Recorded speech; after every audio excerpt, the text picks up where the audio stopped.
Assalamualaikum warahmatullahi wabarakatuh. Waalaikumsalam warahmatullahi Di luar tema dosa, Baik.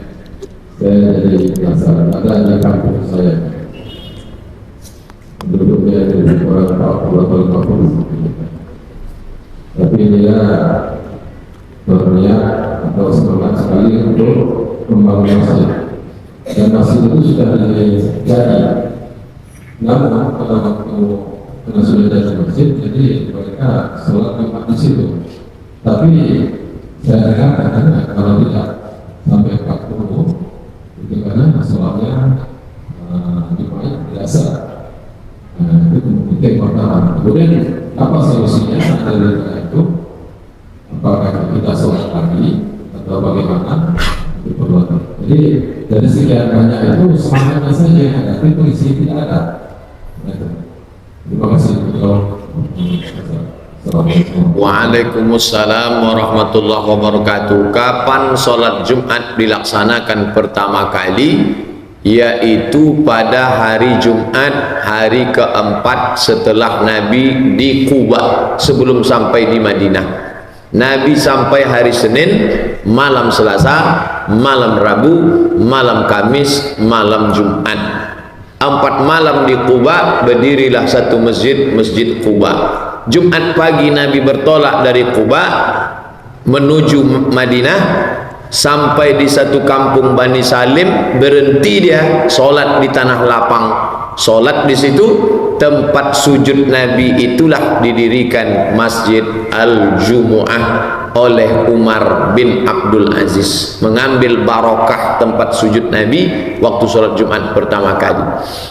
Di beberapa riwayat sholat Jumat lebih daripada 40 ke atas. Berdasarkan itulah mazhab Syafi'i mengeluarkan pendapat sholat Jumat tidak sah kalau kurang dari 40, semuanya mesti muqim, bukan musafir, muqim semuanya. Kalau kurang maka dilaksanakan sholat zuhur. Lalu kemudian saya pakai mazhab Syafi'i dulu karena itu yang saya amalkan. Satu kampung itu tak boleh ada 2 Jumat. Makanya di Masjidil Nabawi zaman dulu semua Jumat dilaksanakan di Masjid Nabawi. Adapun masjid-masjid yang kecil-kecil lain itu hanya masjid saja. Masjid yang dilaksanakan sholat 5 waktu, zuhur, asar, maghrib, isya, subuh, namanya masjid. Sedangkan masjid yang dilaksanakan sholat Jumat namanya Masjid Al-Jumu'ah, Masjid Jami'. Jami' diambil dari kata jim, mim, a, Jami' Jumat. Masjid yang ada sholat Jumatnya namanya Masjid Jami'. Itu sudah jadi populer di negeri kita Melayu, Masjid Jami'. Kuntu 1111 tahun 1111, Syekh Burhanuddin Kuntu, lebih tua daripada kerajaan Aceh. Aceh itu abad ke-13, 1200 sekian. Kerajaan Siak 1725. Wali Songo abad ke-14, Sunan Gunung Jati, Sunan Bonang, Sunan Kalijogo. Sedangkan Kampar Kiri itu lebih tua lagi, 1111. Masjid cuma satu, Masjid Induk. Sedangkan nampak macam masjid itu musola, surau. Surau untuk suku ini, surau untuk suku ini, surau untuk suku ini. Nanti sholat Jumatnya tetap di Masjid Induk. Itu contoh mazhab Syafi'i yang ada di negeri Melayu. Tidak boleh ada 2 Jumat dalam satu negeri. Mazhab Syafi'i. Lalu yang dilaksanakan kita ini sekarang banyak ini apa? Mazhab Hanafi. Jadi kalau di mazhab Syafi'i yang asli, maka selesai sholat Jumat itu dilaksanakan sholat zuhur. Masih dilaksanakan di Pandeglang, di Banten. Setiap selesai sholat Jumat mereka sholat zuhur lagi. Bingung jamaah kita yang baru pulang dari Pandeglang, nanya saya, ini aliran apa nih Pak Ustadz? Itulah mazhab Syafi'i itu. Karena sholat Jumat itu tak sah, maka tetap sholat zuhur. Kenapa tetap dilaksanakan sholat Jumat? Untuk menghormati Jumat. Tak tahu sah yang mana, maka setelah sholat Jumat mereka sholat zuhur lagi. Jadi kalau ada orang mengatakan saya ni Syafi'i tulen ni Pak Ustaz, mana pula tulen? Mencampur sama Hanafi. Karena ada kata mazhab Hanafi, kalau dalam kota itu banyak, tak terhindarkan lagi, maka sah. Masjid An-Nur, di depan Masjid An-Nur, Masjid Gunung Merah, di samping di belakang Telkom, masjid, ada lagi banyak sekali masjid. Maka dalam hal ini, itulah hikmahnya 4 mazhab, Syafi'i, Hanafi, Maliki, Hambali. Nah, kalau kampung itu kurang jamaahnya 40, apa solusinya? Maka dia tetap laksanakan solat Jumat, dia pakai mazhab lain selama tak keluar dari 4 mazhab. Kata Buya Hamka, kita ini Nusantara bermazhab Syafi'i dengan tetap menghormati Hanafi, Hambali, Maliki. Artinya mayoritas kita dalam beberapa amalan Syafi'i. Mana tahu di daerah pemukiman sana kurang, tetap laksanakan sholat Jumat asal menurut urf sudah. Karena kalau dikatakan tak ada Jumat, orang tak sholat sama sekali nanti. Sementara di situ orang perlu menyampaikan tausiah. Macam kami masuk ke pedalaman suku Akit di Sokop, suku Talang di Indragiri Hulu, itu bisa-bisa kurang. Maka tetap laksanakan sholat Jumat, sampaikan khutbah. Karena kalau tidak nanti orang tak dapat pencerahan. Islamisasi. Kalau ditunggu orang mukim, kami baru 2 hari di situ, kami tak mukim, musafir. Kalian aja lah sholat. Kita datang mau ngajak orang sholat. Kalau kita tak sholat, apa kata orang? Oleh sebab itu, ikhtilaf antara ulama itu adalah sebagai rahmat, bukan hadis. Ikhtilafu ummati rahmat, bukan hadis. Itu kata-kata hikmah. Baik. Ini tentang masalah kalau kurang daripada 40. Mazhab Syafi'i saja yang mengatakan tak sah. Adapun mazhab lain, asal menurut urf sudah dianggap cukup ramai, ada imam, ada khatib, ada makmum, laksanakan sholat Jumat. Wallahu a'lam bishawab. Kalau Ustaz jadi makmum, kapan Pak Ustaz baca Al-Fatihah? Selesai imam baca Fatihah. Ghairil maghdubi alaihim waladdallin. Amin. Bismillahirrahmanirrahim. Alhamdulillahirabbil alamin. Ar-Rahmanir Rahim. Maliki yaumiddin. Iyyaka na'budu wa iyyaka nasta'in. Ihdinas siratal mustaqim. Siratal ladzina an'amta 'alaihim ghairil maghdubi 'alaihim waladdallin. Amin. Tak sampai 1 menit. Selesai. Cara kedua, diikuti imam tu baca. Bismillahirrahmanirrahim. Ikuti imam. Alhamdulillahirabbil alamin. Selesai imam baca, makmum pun selesai. Mazhab Syafi'i. Mazhab Hanafi, makmum tak perlu baca. Karena al-imam junnah, imam itu penanggung jawab. Kalau sudah imam membaca, makmum diam saja, sah. Mazhab Maliki tergantung solatnya. Kalau solatnya solat jahar, maghrib, isya, subuh, Jumat, Idul Fitri, Idul Adha, makmum tak perlu baca karena telinganya sudah dengar bacaan imam. Tapi kalau solatnya sir, zuhur, asar, maka makmum tetap baca. Hanafi, makmum tak perlu baca, cukup imam. Syafi'i, makmum tetap baca. Maliki, tengok solatnya. Solat jahar, makmum tak perlu baca karena sudah dengar. Solat sir, makmum tetap baca. Ustaz pakai mana? Saya dalam baca Fatihah, saya pakai mazhab Syafi'i. Maka saya tetap baca Fatihah. Ada jamaah nelpon saya, katanya tak sempat waktu dia baca Fatihah. Saya tanya, bapak baca Fatihahnya gimana? Dengarkan baca Fatihah saya. Kita hitung sama-sama. Bismillahirrahmanirrahim. Alhamdulillahirabbil alamin. Ar-Rahmanirrahim. Maliki yaumiddin. Tak sampai 1 menit. Baru dia kata dia, oh gitu ya. Berarti baca Fatihah dia lama macam Muammar. Bismillahirrahmanirrahim. Oh, tak cukup lah waktu kalau gitu bacanya. Ulama Saudi Arabia tu Pak Ustaz, baca fatwa Syekh Abdul Aziz Ibnu Baz, Mufti Saudi Arabia. Syekh Abdul Aziz Ibnu Baz, kata beliau dalam fatwanya, saya dalam hal ini berpegang kepada hadis la salata, tidak sah salat liman lam yaqra bi Fatihatil Kitab, bagi siapa yang tak baca Fatihah. Syekh Abdul Aziz bin Baz mengeluarkan fatwa tetap makmum baca Fatihah. Dalam hal ini sejalan bin Baz dengan mazhab Syafi'i.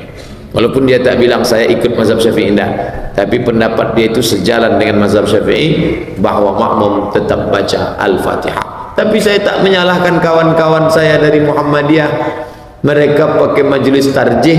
Muhammadiyah mentarjihkan pendapat Maliki, mendapat yang pakai hadis bahwa cukup imam saja selama 4 mazhab. Baca Fatihah silakan, yang tak baca tanggung jawab masing-masing. Jangan berkelahi antara yang baca dengan yang tak baca, yang senang nanti yang tak sholat. Tolong doakan saya dan suami bisa segera menunaikan ibadah haji, minimal bisa daftar di tahun 2017 insya Allah. Kalau saya doakan ibu bapak, ya Allah bisalah jamaah kami ini berangkat haji 2017 paling tidak dia store, dikirim Allah malaikat. Apa kata malaikat? Amin walaka misluh, kabulkan doa orang ini ya Allah, kau dapat yang sama macam yang kau doakan. Maka tak ada rugi mendoakan orang. Dia berangkat, kita pula diaminkan malaikat. Yang saya selalu khawatir itu ada doa anak muda, tolong supaya segera menikah Pak Ustaz. Itu kalau saya doakan, ya Allah segeralah dia menikah. Kata malaikat, amin walaka misluh, kau dapat yang sama macam itu. Nah, itu kan bahaya tuh. Nah, tetap doakan. Jangan pahami Allah macam komputer tak tahu. Jangan pahami malaikat itu macam program tak tahu. Allah lebih tahu mana yang terbaik. Kita disuruh mendoakan orang lain, saudara kita. Ada doa di depan dia, barakallahu lakuma wa baraka alaikuma wa jama'a bainakuma fi khair. Itu di depan dia langsung. Doa akikah, barakallahu laka fil maulud wa syakartal wahib wa ruzikta birrahu wa balagha asyuddahu wa ruzikta birrahu. Nah, itu doa langsung. Tapi ada doa yang tak di depan dia. Apa itu? Nah, itulah doa waktu di tengah malam. Saat kita berdoa tiba-tiba terbayang wajahnya, panjangkan umur kawanku ini ya Allah, sehatkan dia ya Allah, istiqomahkan dia ya Allah. Apa kata malaikat? Amin walaka mithlu, kabulkan doa orang ini, kau dapat yang sama macam yang kau doakan. Hadis riwayat Al-Hakim dalam kitab Al-Mustadrak sahih. Setelah tausiah selesai nanti boleh foto bersama Pak Ustaz. Bersama apa pula salah, asal posenya tak mengundang maksiat. Itulah gaji kita malam ini.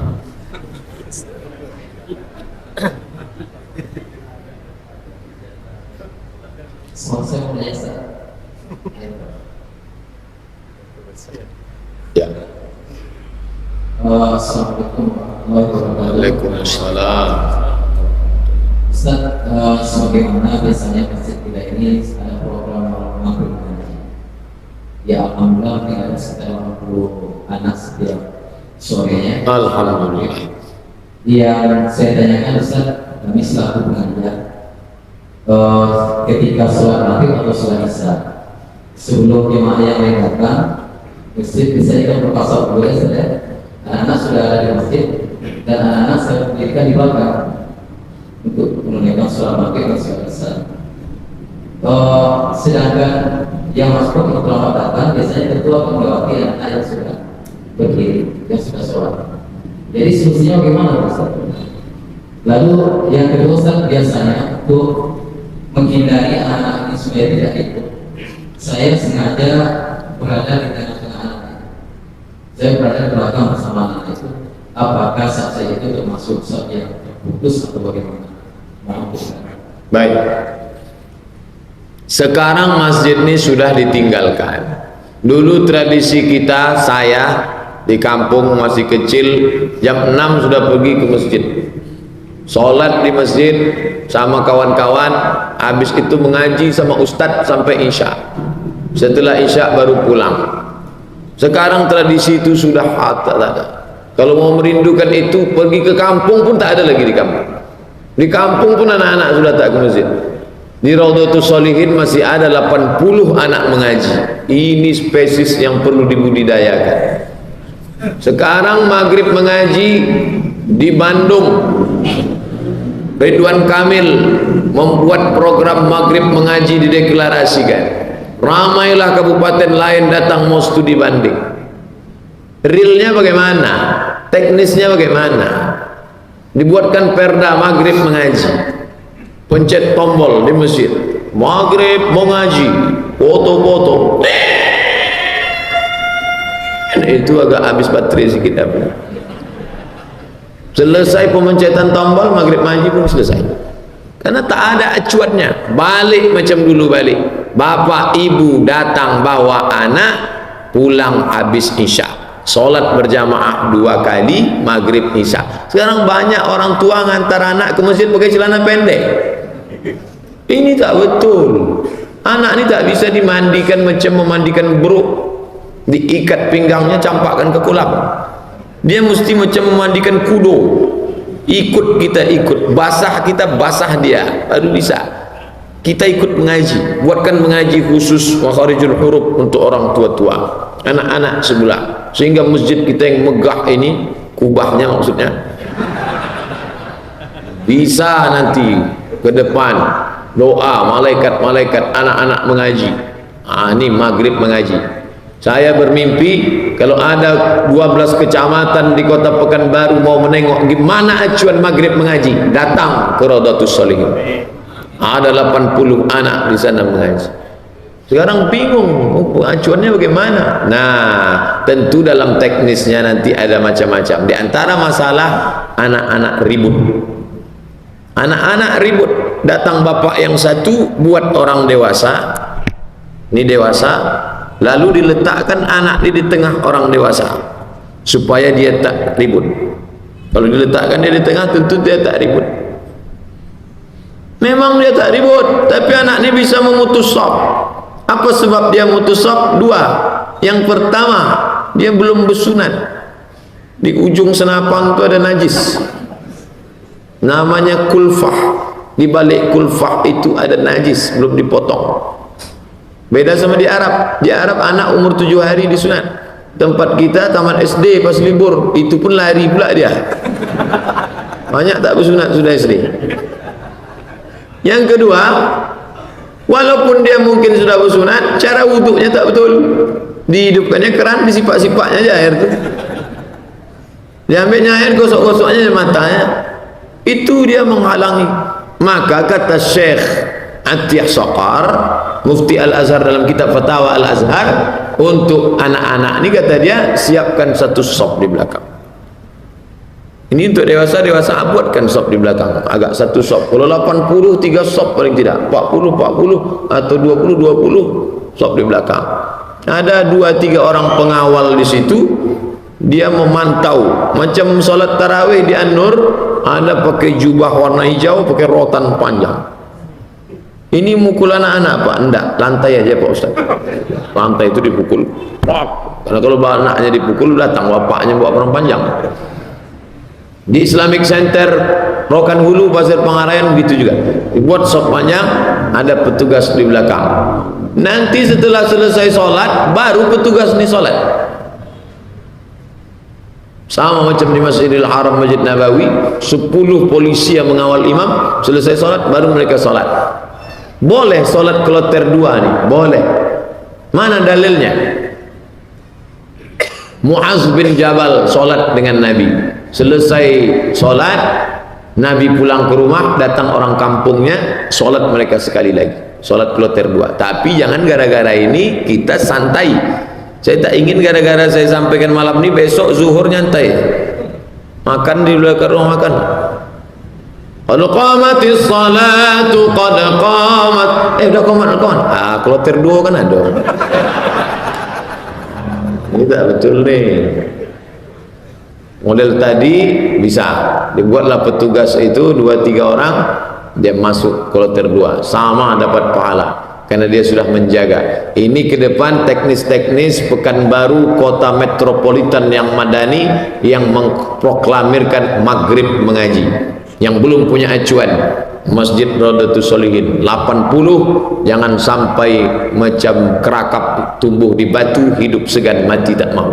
dia terus bertambah. Tidak ada jalan lain mengentaskan buta huruf Al-Quran kecuali dengan maghrib mengaji. MDA bukan saya mengecilkan, belajar tulis Arab, belajar akidah, belajar akhlak, ngajinya lupa. Berapa banyak anak tamat MDA tak pandai mengaji.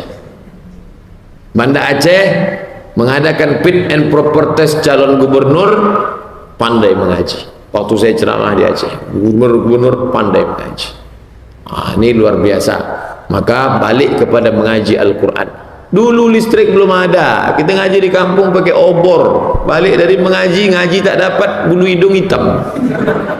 Tapi orang tetap mengirim anaknya. Guru mengaji diperhatikan. Maka mari kita perhatikan ini. Wallahu a'lam.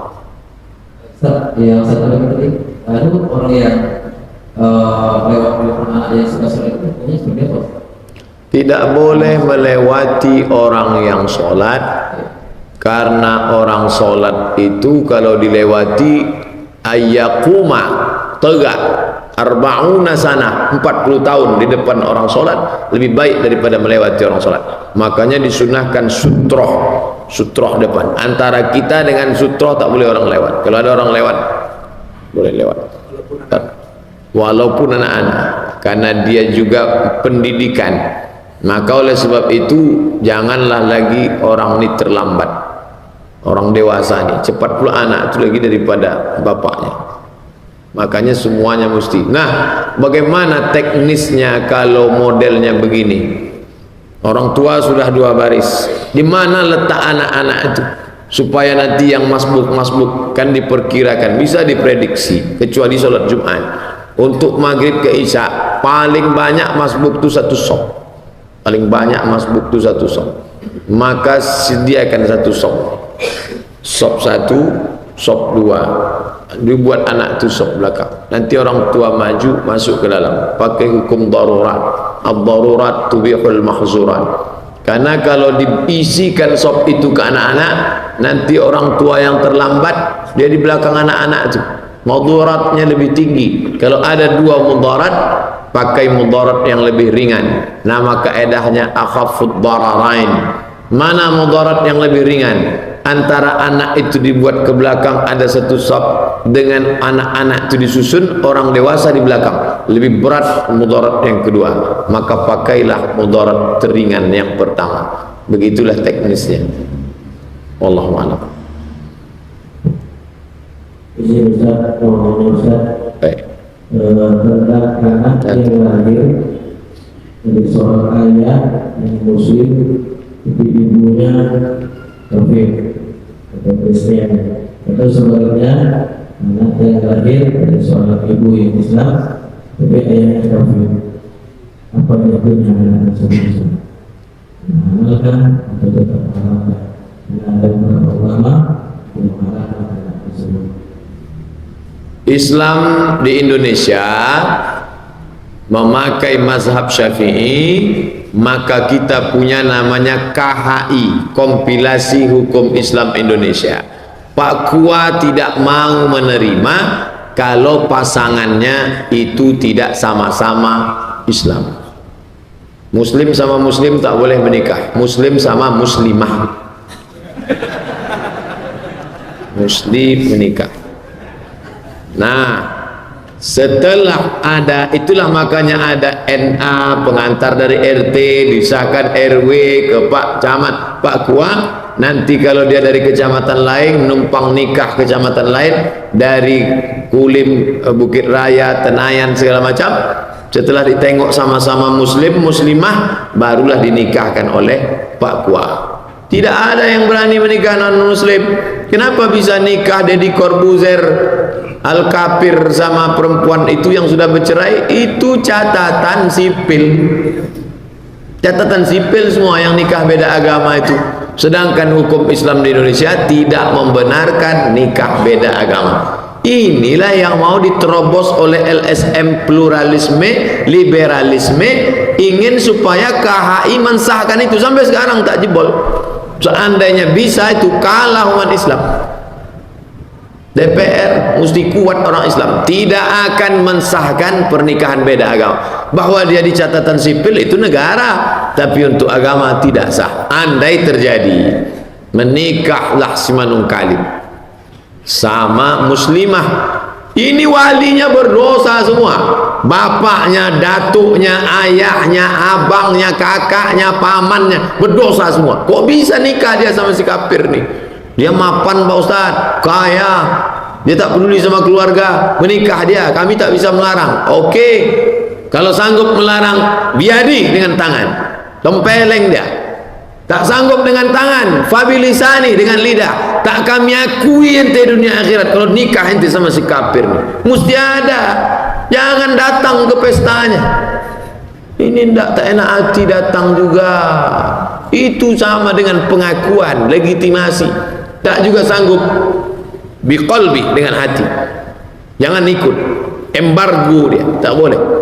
Nah, ini. Lalu kemudian menikah dia, lahirlah anaknya, maka anaknya itu anak zina.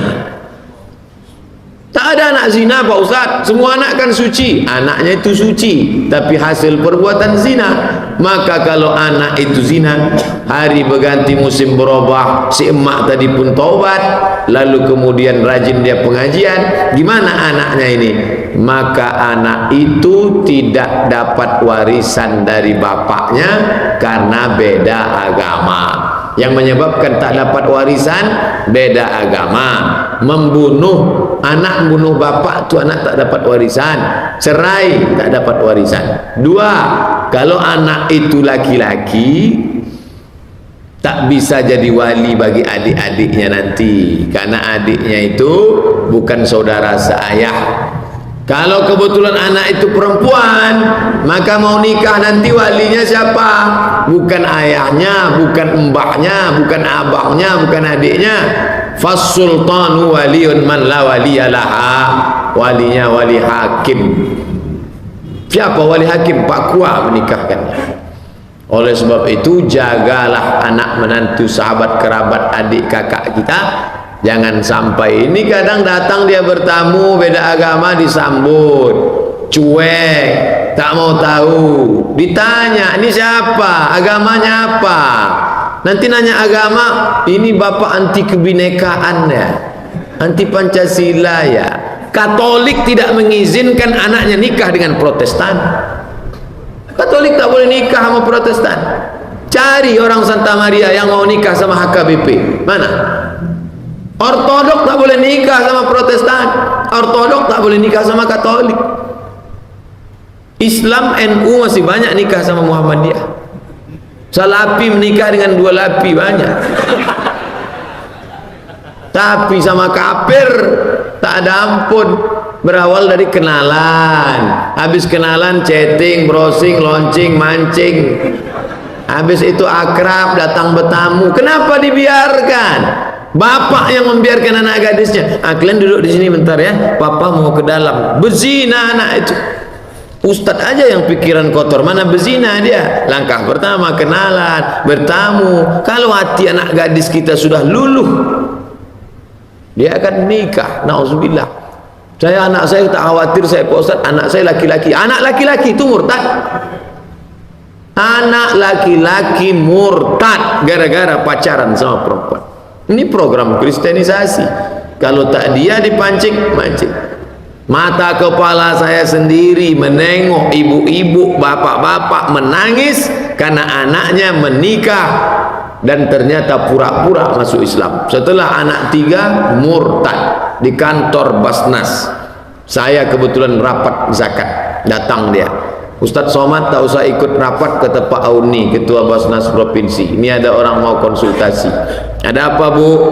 Anak saya Pak Ustadz nikah, dulu pura-pura masuk Islam, sekarang sudah anak 3 murtad dia. Anak saya tak siap jadi janda.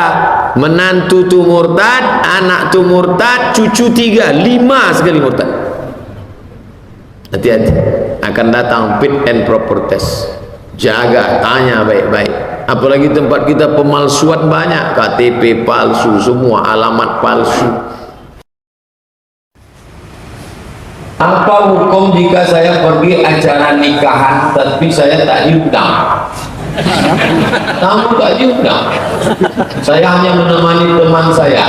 Kalau saya bawa orang, saya izin ke yang punya acara. Saya diundang habis pengajian subuh acara akikah di Parit Indah. Kebetulan ada kawan mau ikut, saya bawa dia, saya pun izin. Pak, ya, Bapak undang saya, iya. Ini ada kawan saya dari An-Nur, boleh ikut sama saya ya? Silakan Pak Ustaz. Tapi kita tahu diri lah, 2 orang, jangan 2 bis. Ini Pak ada 2 orang, kami pun ikut. Kita jangan sungkan ngomong gitu. Dan kawan ini pun kita kasih tahu, dua-dua saya kasih tahu. Ustaz Somad saya ikut ya Pak. Dalam ajaran Islam, kalau kita diundang wajib datang. Tapi kalau tak diundang kita makan haram. Bapak mau makan haram? Enggak lah Pak Ustaz, nanti saya ngomong sama dia. Nah, itu pernah kami praktekkan sekali cuma. Terakhir Ustaz, bagaimana menyikapi orang menghina ulama dan agama kita di medsos, sosmed? Apakah harus kita balas? Balas. Yang kuliah di Saintek, buatkan video balasan. Yang pandai buat meme gambar, buatkan. Tapi dengan tetap menjaga wajadilhum billati hiya ahsan, dengan cara yang santun yang baik. Kalau berhenti orang yang benar menunjukkan kebenaran, aku khawatir orang batil merasa benar. Kata Sayyidina Ali, aku tak khawatir dunia ini hak batil. Dari dulu hak batil sudah ada. Ada Kabil, ada Habil, ada Musa, ada Fir'aun, ada Ibrahim, ada Namrus, ada Muhammad, ada Abu Lahab. Yang aku khawatirkan orang yang benar diam sehingga orang batil merasa benar. Nah, ini yang terjadi sekarang. Orang yang benar diam, yang batil merasa benar. Saya berterima kasih banyak anak-anak muda yang tetap aktif di media sosial. Dia buat Sunan Kalijodo, dibuatnya gambar mengimbangi si kafir-kafir. Orang kafir, orang liberal, videonya mantap-mantap, kameranya mahal. Kenapa? Duit luar biasa, bahkan pakai tim. Makanya Al-Mukarram As-Sayyid Al-Habib Rizik membuat tim cyber army, cyber internet, sosial media, army, tentara. Tak lagi pakai panah, tak lagi pakai tombak. Ini alat nembak. Tapi jangan pula motif berubah yang menembak juga. Sesuaikanlah, pasang waktu. Yang anak-anak muda pasang waktu. Saya hanya pakai internet dari jam 2 ke jam 3, 1 jam. Jangan habis waktu dengan itu. Kuliah tak tentu arah, tidur kurang, mata redup gara-gara hasil kena itu. Nah, pasang waktu. Kita yang mengatur diri kita, jangan sampai dia mengatur kita. Ini tadi saya dapat kiriman anak kecil diikatkan di batang pisang gara-gara mak sama ayahnya asik main Facebook. Berapa banyak anak yang dimasukkan, anak yang lahir prematur dimasukkan ke pemanas bayi, itu apa namanya? Open apa? Inkubator. Penjaga itu asik main HP, begitu dibuka masak anak juga. Nah, kan itu. Oleh sebab itu ini penting. Gara-gara Ustaz ceramah ini menghabiskan waktu, akhirnya isinya batil semua. Jalan tengah.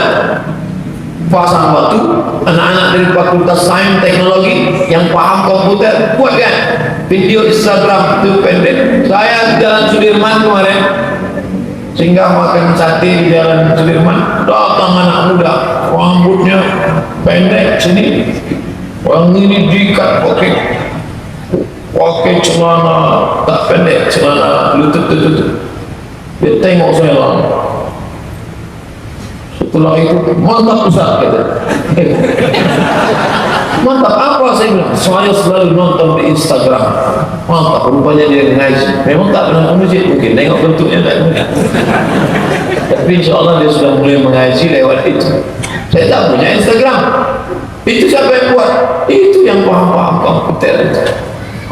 Oleh sebab itu, anak bapak ibu jangan nyangka kalau kuliah tafsir dapat pahala. jurusan hadis dapat pahala, kalau saintek tak dapat pahala. Jurusan apa deh? Saintek. Neraka jahanam tempat kalian. Makanya dibuat integrated kurikulum yang berintegrasi. Materinya siapa yang buat? Anak jurusan tafsir hadis. Mengolah bahasanya siapa? Anak jurusan bahasa Indonesia. Bagaimana cara ininya? Anak psikologi, karena yang mereka ngerti psikologi. Yang buatkan videonya anak saintek. Pemerannya anak ekonomi. Anak ekonomi itu kan banyak ganteng-ganteng cantik-cantik. Pakai cadar. Apa gunanya ganti pakai cadar? Pokoknya dibuat tampilan video yang menarik, jangan mengumbar aurat, bertaruh di dunia alam maya. Nah, ini penting. Itulah kaji kita malam ini. Mudah-mudahan ada manfaatnya. Terima kasih perhatian Bapak Ibu. Mohon maaf banyak silap salah. Al-Fatihah.